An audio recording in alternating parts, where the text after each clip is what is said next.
तो hello and welcome students, आज हम लोग पढ़ने वाले हैं class 5th EVS chapter 16 who will do this work. आखिर ये काम कौन करेगा? तो यहाँ पर कुछ फोटो हैं, कुछ एक बंदा कचरा उठा रहा है, एक पर्सन कचरा उठा रहा है, एक स्टेयर्स को क्लीन कर रहा है, एक नालियों को साफ कर रहे हैं कुछ लोग। तो इन फोटोज को देख के आपके दिमाग के अंदर क्या कभी कोई क्वेश्चन आया है? वो सवाल क्या है कि क्या कभी आपने ये सोचा है कि have you ever thought of people who do this work? क्या आपने ये सोचा है कि आखिर ये लोग कौन हैं जो ये काम कर रहे हैं? क्या आप इमेजिन भी कर सकते हो कि इन लोगों को कैसा लगता होगा, आखिर इन लोगों को फील कैसा होता होगा? Why do you think people need to do this kind of work? और आपको क्यों लगता है कि इन लोगों को इस तरीके का काम करने की ज़रूरत पड़ती है? Our friend spoke to some staff who do cleaning jobs. Here are some of the things they told us. तो यहाँ पर कुछ दोस्त हैं जिनसे हमने बात करी, ठीक है, जो कि क्या करते हैं, क्लीनिंग की जॉब, साफ सफाई का काम करते हैं। और हम आपसे बात करके बताना चाहते हैं कि आखिर उन्होंने क्या क्या चीज़ें बताई। क्वेश्चन था, since when have you been doing this work? तो पहला क्वेश्चन ये था कि कब से आप लोग ये काम करते हुए आ रहे हैं? तो आंसर था कि about 20 years since I completed my studies. तो यहाँ पर ये बताया गया है, क्लीनिंग वाले पर्सन ने ये बोला कि लगभग मुझे 20 साल हो गए जब से मैंने अपनी पढ़ाई कंप्लीट करी है, तब से मैं सफाई करते आ रहा हूँ। Why did you not study further?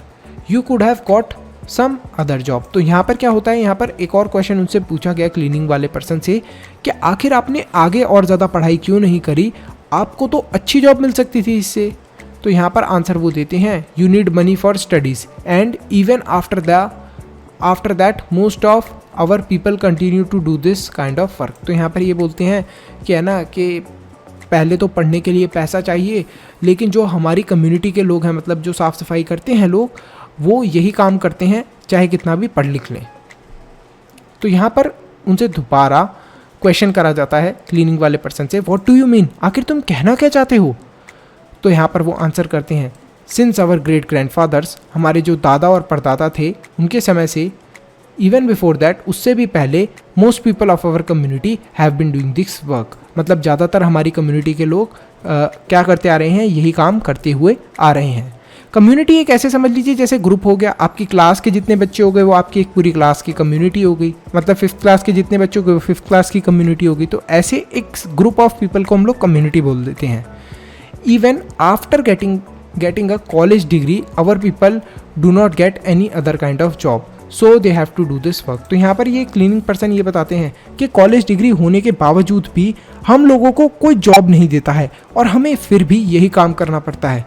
तो यहाँ पर फिर दोबारा उनसे सवाल पूछा जाता है कि ऐसा क्यों है कि आपके पास इतनी अच्छी कॉलेज की डिग्री होने के बावजूद भी आपको काम नहीं दिया जाता? तो वो सवाल का आंसर देते हैं क्लीनिंग वाले कि that is the way it is in the entire city. All the people who do this kind of work are from our community. It has always been so. तो यहाँ पर क्या होता है कि यहाँ पर वो ये आंसर करते हैं क्लीनिंग करने वाले पर्सन कि जो पूरा शहर है उसके अंदर हमारी कम्युनिटी के लोग ही ये साफ़ सफाई का काम करते हैं और ऐसा ही होता आया है और ऐसा ही होता है। तो इसी के साथ साथ हमसे कुछ सवाल पूछे गए हैं, आपको राइट करने हैं। इन जो क्वेश्चंस दिए गए हैं इनको आपको आंसर करना है, अपने स्कूल के अंदर अपने टीचर से पूछना है। और यहाँ पर हमें different kind of work being done in this drawing, list any 5। तो आपको इनमें से ऐसे कौन कौन से वर्क होते हुए दिख रहे हैं, आपको इन्हें फटाफट क्या करना है, लिस्ट करना है। जैसे यहाँ पर देखिए ये स्कूल है, स्कूल के अंदर क्या चल रहा है, टीचिंग का काम चल रहा है। तो एक वर्क तो मैंने ही बता दिया, बाकी के 4 आप बता दीजिए। नेक्स्ट चलते हैं हम लोग, डिस्कस है, उसके बाद इमेजिन है, ये आप खुद से करेंगे। आगे चलते हैं, do you think that anyone has ever tried to change this situation? Yes.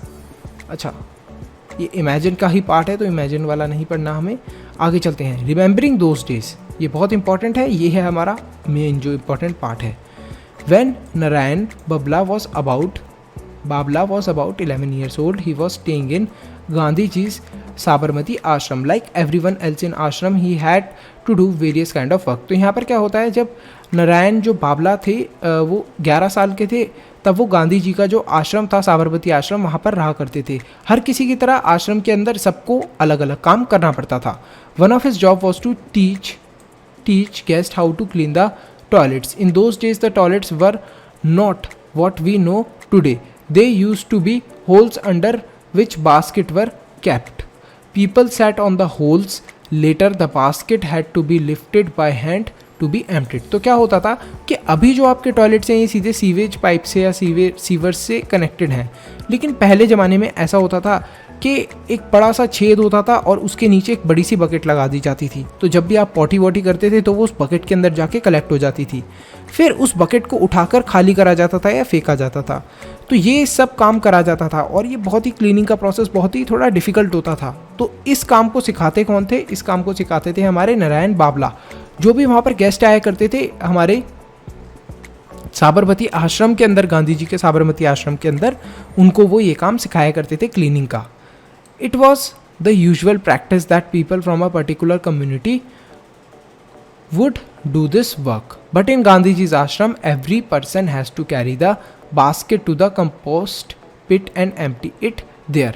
No one was excused from this task, not even the guest. तो यहाँ पर क्या होता है कि गांधी जी का जो आश्रम था वहाँ पर ऐसा रूल था कि जो भी लोग हैं उन्हें ये काम करना ही पड़ेगा। ऐसा नहीं था कि सर्टेन ग्रुप ऑफ पीपल, जैसे कुछ सेलेक्टेड लोग हैं, एक या दो, जो ये क्लीनिंग का काम करेंगे। ये काम आपको पता है कि ज़्यादा अच्छा तो है नहीं, तो इसी वजह से गांधी जी ने एक रूल बनाया हुआ था कि सब ये काम करेंगे और यहाँ तक कि जो गेस्ट आते थे उनको भी अपनी क्लीनिंग खुद ही करनी है। ये जो बास्केट है वो खुद ही फेंक के आएंगे। कहाँ पर? कंपोस्ट पिट, जो वहाँ पर जहाँ पर भी ये फेंकी जाती थी बाल्टी का सामान, वहाँ पर। Narayan Bhai remembers how some people used to try and avoid this work. Some even left the ashram because of this. तो यहाँ पर क्या होता था कि नारायण भाई जो हैं वो ये बताते हैं कि किस तरीके से लोग इस काम को करने से बचा करते थे, और कुछ लोग तो ऐसे थे जिन्होंने आश्रम को छोड़ ही दिया था। लेफ्ट मतलब कि आश्रम को छोड़ ही दिया था इस काम की वजह से। Some years later, Gandhiji went to stay at a village near Varandha in Maharashtra. Gandhiji, Mahadev Bhai and others started to clean the toilets in the village. They did this for some months. One morning a man coming from the toilet saw Mahadev Bhai. He pointed to him and said, "There is a lot of dirt over there. Go and clean that." When Babla saw this, he was very angry. He thought the villagers felt that this was not their work. तो यहाँ पर क्या होता है, यहाँ पर कुछ साल बाद गांधी जी एक विलेज के अंदर जाते हैं जो कि वारंदा के पास था, महाराष्ट्र के अंदर। जो गांधी जी थे और उनके साथ जो महादेव भाई थे और भी कुछ लोग जो उनके साथ गए थे, वो टॉयलेट क्लीन करना वहाँ पर स्टार्ट कर देते हैं विलेज की। कुछ समय ऐसे ही बीत जाता है। एक सुबह सुबह एक आदमी उन्हें देखता है, किसको? महादेव भाई को, और उनकी तरफ देखकर बोलता है कि वहाँ पर देखो, वहाँ पर कचरा पड़ा है, उसे जाकर साफ करो। ठीक है, वहाँ पर देखो कितनी गंदगी है। लेकिन जब बाबला जो होता है, उनके साथ जो 11 ईयर्स ओल्ड बाबला होता है, वो जैसे ही ये चीज़ सुनता है और देखता है, उसे बहुत ज़्यादा गुस्सा आता है। उसे लगता है कि ये जो विलेजर्स हैं, इन्हें पता नहीं है कि अपना काम खुद करना चाहिए, किसी और से नहीं करवाना चाहिए। This was for Gandhi ji and his team to do. This was for Gandhiji and his team to do. He asked Gandhiji why this was so. Gandhiji replied, "Untouchability is a serious matter. Lot of hard work will be required to change this." तो यहाँ पर क्या होता है, जो गांधी जी होते हैं वो ये बोलते हैं कि सुनो, फटाफट जो बाबला था वो गुस्से में गांधी जी के पास जाता है और बोलता है, इस विलेज के लोग तो बड़े गंदे हैं, ऐसा कैसे कर रहे हैं गांधी जी। तो गांधी जी उसको समझाते हैं कि देखो, अनटचेबिलिटी मतलब जो छुआछूत है, ये एक बहुत बड़ी बीमारी है, बहुत सीरियस मैटर है, और इसको सही करने के लिए बहुत ज़्यादा हार्डवर्क लगेगा, बहुत ज़्यादा समय लगेगा। नारायण जो थे वो कहते हैं, Narayan knew that the people who usually did this work were thought to be untouchable. He asked what is the use if the village people do not change their thinking, they have become used to someone else doing this work for them. तो यहाँ पर क्या होता है कि जो नारायण होते हैं, नारायण भाई होते हैं, उनको ऐसा लगता है कि जो गांव के लोग थे वो ये काम नहीं करा करते थे, और उन्हें ऐसा लगता था कि जो अनटचेबल लोग, मतलब जिनको छू नहीं सकते या जिनको हम लोग अपने घर के अंदर एंटर नहीं करने देते, उनका ये काम है टॉयलेट वगैरह क्लीन करना, हमारा ये काम नहीं है.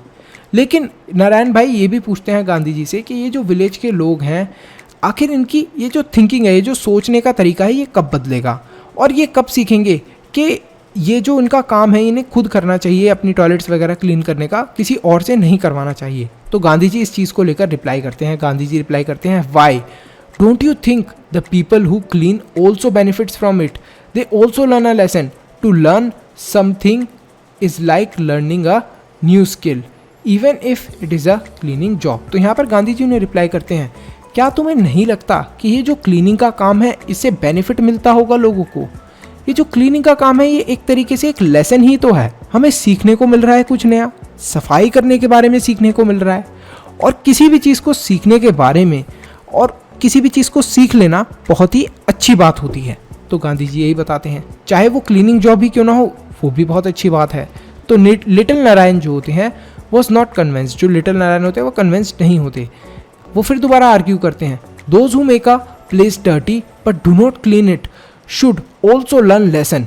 Gandhi ji and Narayan continue to argue about this, but when he grew up Narayan always followed the path shown by Gandhi ji. तो जो नारायण होता है छोटा सा बच्चा, वो अभी फिर दोबारा से क्या करने लग जाता है, गांधी जी की बातों से कन्विंस नहीं होता और उनसे बहसबाजी करने लग जाता है, उनसे आर्ग्यू करने लग जाता है और बोलता है कि ये जो इस जगह को गंदा करते हैं इनको लेसन सिखाना चाहिए, ये करना चाहिए, वो करना चाहिए। लेकिन गांधी जी जो होते हैं वो बोलते हैं कि नहीं नहीं ऐसा नहीं कर सकते हम लोग। और जो नारायण होता है वो कंटिन्यू करता है उनसे आर्ग्यू करना। लेकिन जब वो थोड़ा बड़ा हो जाता है, समझदार हो जाता है, तो जो गांधी जी की बातें सिखाई हुई होती हैं वो उन्हें ही फॉलो करता है। तो यहाँ पर काफ़ी इंटरेस्टिंग ये चैप्टर था और हम सबको ही बहुत अच्छा लगा। हमें पता चला कि हमें हमारे जो टॉयलेट्स वगैरह हो गए इनके लिए कुछ जो स्पेशल लोग होते हैं उन्हीं से नहीं करवाने चाहिए, हमें खुद इनको क्लीन करने की हैबिट होनी चाहिए, आदत होनी चाहिए और इन सबको क्लीन करने में शर्म भी नहीं आनी चाहिए। इनफैक्ट स्टूडेंट्स, मैं अपना टॉयलेट खुद क्लीन करता हूँ, ये भी एक स्पेशल चीज़ मैं करता हूँ। तो यहाँ पर कुछ आपको और भी चीज़ें बताई गई हैं, स्कूल के कन्वर्सेशंस के बारे में बताया गया है, तो आप इनको ज़रूर रीड करें। और इस चैप्टर का जो मेन पार्ट था हमने पढ़ लिया है और इसी से आपके क्वेश्चंस आएंगे और बाकी के जो भी क्वेश्चंस वगैरह हैं, जो भी एक्टिविटीज़ हैं, उन्हें आप ज़रूर सॉल्व करें। सो thanks for watching students. Video को लाइक करें और आज हमने एक बहुत ही अच्छी चीज़ सीखी है, तो कमेंट करें आप भी कि क्या आप अपने अंदर ये चेंज लाने वाले हैं, गांधी जी की इस बात से आपके ऊपर कोई असर पड़ने वाला है या नहीं पड़ने वाला। चैनल को सब्सक्राइब करें, शेयर करें इन वीडियोज़ को अपने दोस्तों के साथ, जिससे वो भी अपने अंदर बदलाव लेकर आएँ। So thanks for watching. Manu से ज्ञान लेते रहो। Bye bye till then, see you in the next video.